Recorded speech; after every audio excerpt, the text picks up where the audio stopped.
darab. Dulu Okey, seterusnya kita pergi 6 darab 9. Okey, first kali belah kiri ni adalah sifir, sebelah kanan pendarab. Okey. 6 adalah sifir 6, 9 pendarab. Maksudnya 6 darab 1, 6 darab 2, darab 3, macam itulah.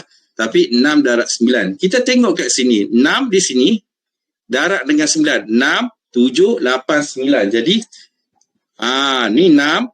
Okey, ni 9. 6, 7, 8, 9. Jadi ada 4 jari.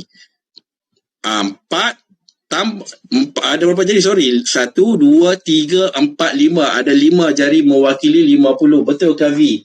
Okey, Ryan betul. Ada 5 jari mewakili 50. Senang tak? So yang baki sebelah kanan tu, sebelah kiri tu ada 4. Sebelah kanan tu ada 1 lagi. Jadi 4 jari darab dengan 1 jari mewakili 4. Jadi langkah seterusnya apa yang kita perlu buat? 50 ni, yang 50 kita tulis ni, darab tambah dengan 4 jadi 54. Okey, macam mana dapat sesuatu